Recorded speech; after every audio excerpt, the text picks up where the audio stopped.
नमस्कार दोस्तों, आज मैं आप लोगों को राजनीति सिद्धांत का अर्थ, प्रकृति का मतलब तो उसका नेचर, स्वरूप, क्षेत्र और उसका विकास कैसे हुआ है, उसकी पद्धतियाँ, उपागम और अन्य विषयों से उसका क्या संबंध है, उसके बारे में बताने जा रही हूँ।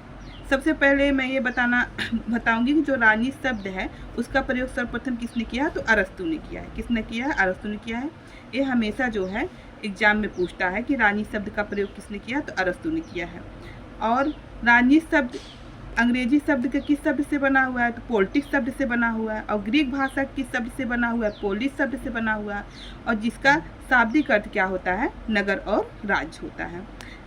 राजनीति, अब हम आगे बताएंगे जो राजनीति है उसकी शाब्दिक अर्थ क्या होता है। तो राजनीति शब्द का शाब्दिक अर्थ होता है कि जो सार्वजनिक हित है उसके विषय में किए गए जो कार्यों का क्रमबद्ध अध्ययन होता है। क्या होता है?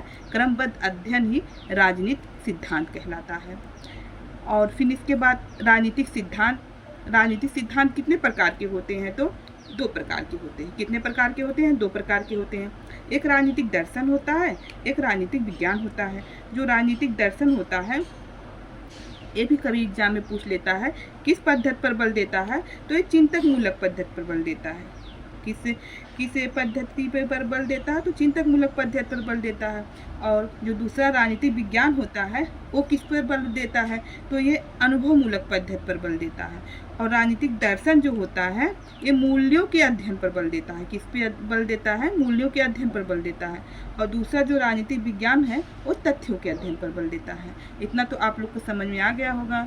मैंने राजनीति शब्द का अर्थ बताया। उसका अर्थ यही होता है कि जो सार्वजनिक हित के विषय में किए गए कार्यों का क्रमबद्ध अध्ययन ही राजनीति होता है। मैंने राजनीति शब्द का प्रयोग बताया। सर्वप्रथम किसने किया था? अरस्तु ने किया था।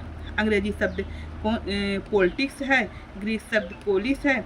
इसका शाब्दिक अर्थ होता है नगर और राज्य। और इसके बाद मैंने बताया राजनीतिक सिद्धांत दो प्रकार के होते हैं। एक राजनीतिक दर्शन होता है, एक राजनीतिक विज्ञान होता है। जो राजनीतिक दर्शन होता है वो किस पे आधारित होता है? वो चिंतक मूलक पद्धति पर बल देता है।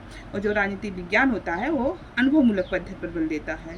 और इस पे जो राजनीतिक दर्शन होता है वो मूल्यों के अध्ययन पर बल अध्ययन किया जाता है, जो मूल्य होते हैं। और जो राजनीतिक विज्ञान होते हैं तथ्यों के अध्ययन पर बल देता है। आगे मैं और बता रही हूँ आप लोगों को। इसके बाद जो राजनीति शब्द है, राजनीति शब्द को किसने क्या क्या कहा था उसके बारे में बता रही हूँ। तो अरस्तु ने राजनीति को राजनीति ही कहा। विलियम जो गाडविन है उसने राजनीति विज्ञान कहा। पोलक ने क्या कहा? राजनीति का विज्ञान कहा। बिस्मार्क ने क्या कहा? इसे कहा संभाव्य कला बताया। और राजनीति सिद्धांत जो है आधुनिक काल की ही देन है। यदि पूछे कि राजनीति सिद्धांत तो किसका देन है, तो आधुनिक काल का देन है। और इसके बाद जो राजनीतिक सिद्धांत होता है, अब ये भी दो पार्ट में बटा हुआ है। एक जो है पहला तो हो जाएगा 16वीं से जो 19वीं शताब्दी हो जाएगा, और दूसरा हो जाएगा 20वीं शताब्दी। जो 16वीं से 19वीं शताब्दी होती है इसे परंपरागत राजनीतिक सिद्धांत कहते हैं। क्या कहते हैं? परंपरागत राजनीतिक सिद्धांत कहते हैं। जो 20वीं शताब्दी है उसे कहते हैं आधुनिक राजनीतिक सिद्धांत। अब इन दोनों में हम अंतर जानते हैं, डिफरेंस जानते हैं। परंपरागत राजनीतिक सिद्धांत क्या होता है और आधुनिक राजनीतिक सिद्धांत क्या होता है। तो जो परंपरागत राजनीतिक सिद्धांत होता है इसमें परंपरागत राजनीतिक सिद्धांत का दृष्टिकोण नकारात्मक होता है। क्या होता है? नकारात्मक होता है। और दूसरा ये राजनीतिक दर्शन पर आधारित होता है। और जो 20वीं शताब्दी और व्यक्तिवादी शब्द का जो व्यक्तिवादी होते हैं जो 16वीं से 19वीं शताब्दी तक की है। और जो 20वीं शताब्दी है मैंने आधुनिक काल बताया है। तो ये आधुनिक राजनीतिक सिद्धांत होता है, ये सकारात्मक होता है। किस पे आधारित होता है? सकारात्मक पे होता है। मैंने 19वीं शताब्दी किससे बताया? ये व्यक्तिवादी पर आधारित होती है। व्यक्तिवादी शब्द का प्रयोग किया गया है यहाँ पर। और जो 20वीं शताब्दी है वहाँ समूहवादी शब्द का प्रयोग किया गया है। दोनों में ये अंतर है, व्यक्तिवादी और समूहवादी। और इसका जो दृष्टिकोण होता है कैसा होता है, तो ये विज्ञान पे आधारित होता है। इसका दृष्टिकोण कैसा है, तो विज्ञान है। इसके बाद अब आगे मैं ये बताना चाहती हूँ, एक राजनीतिक शास्त्री हैं, उनका नाम है सर फ्रेडरिक पोलक हैं। तो राजनीतिक सिद्धांत को दो पक्ष बताया है। कितने पक्ष बताया है? दो पक्ष बताया है। एक सैद्धांतिक पक्ष बताए हैं, एक व्यवहारिक पक्ष बताए हैं। तो मैं ये बताना चाहती हूँ कि सैद्धांतिक पक्ष क्या होता है। तो राज्य के मूल्यों की समस्याओं के, जो राज्य का मूल्य होता है उसकी जो समस्या होती है उसका अध्ययन किया जाता है सैद्धांतिक पक्ष के अंतर्गत। जो व्यवहारिक पक्ष है, व्यवहारिक पक्ष के अंतर्गत राज्य के क्रियाकलापों का अध्ययन किया जाता है। बस आप ये जानेंगे, सैद्धांतिक पक्ष के अंतर्गत जो राज्य की मूल समस्या होती है उसकी अध्ययन किया जाता है, और व्यवहारिक पक्ष के अंतर्गत राज्य की क्रियाकलाप का अध्ययन किया जाता है। मैंने इतने में आपको यही बताया है कि राजनीतिक सिद्धांत को मैंने 2 पार्ट में बांटा है। पहला तो 16वीं से 19वीं शताब्दी तक, दूसरा 20वीं शताब्दी तक। जो 16वीं से 19वीं शताब्दी है ये परंपरागत राजनीतिक सिद्धांत इसे कहते हैं पर आधारित होता है, और इसका अब दृष्टिकोण कैसा होता है, नकारात्मक होता है।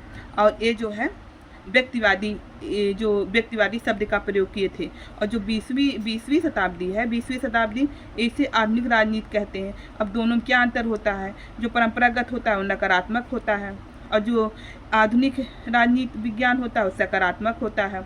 और आपने ऊपर देखा कि जो परंपरागत राजनीति है वह व्यक्तिवादी शब्द का प्रयोग किए हैं, और जो आधुनिक राजनीति शास्त्री हैं वहाँ सकारात्मक और समूहवादी शब्द का प्रयोग किया गया।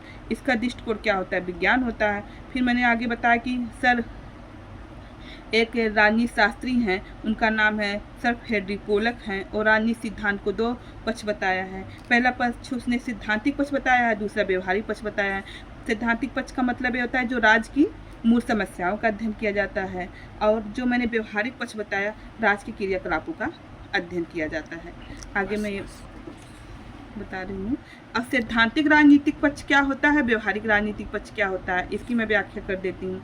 तो जो सैद्धांतिक राजनीति होता है इसमें क्या क्या अध्ययन किया जाता है, राज्य का सिद्धांत का अध्ययन किया जाता है, शासन का सिद्धांत का अध्ययन किया जाता है, विधान सिद्धांत अध्ययन किया जाता है, व्यक्तियों के जो है रूप में राज्य को कैसे रखा जाए उसका अध्ययन किया जाता है। इसके अंतर्गत राज्य के मूल समस्याओं का अध्ययन किया जाता है। और व्यवहारिक राजनीति जो होता है उसमें व्यवहारिक राजनीति में राज्य का क्रियाकलाप से है, और इसके अंतर्गत राज्य का अध्ययन किया जाता है, सरकार का अध्ययन किया जाता है, विधि का अध्ययन किया जाता है, विधि निर्माण आदि का अध्ययन किया जाता है। अब मैंने यही बताया कि सैद्धांतिक राजनीति, व्यवहारिक राजनीति, सैद्धांतिक राजनीति के अंतर्गत किसका अध्ययन किया जाता है, तो राज्य सिद्धांत, शासन सिद्धांत, विधान सिद्धांत, और व्यक्तियों के रूप में राज्य को रखा गया है इसका अध्ययन किया जाता है। इसके अंतर्गत राज्य के मूल समस्याओं का अध्ययन किया जाता है। और व्यवहारिक राजनीति में क्या क्या अध्ययन किया जाता है, जो राज्य की क्रियाकलाप होता है उसका अध्ययन किया जाता है।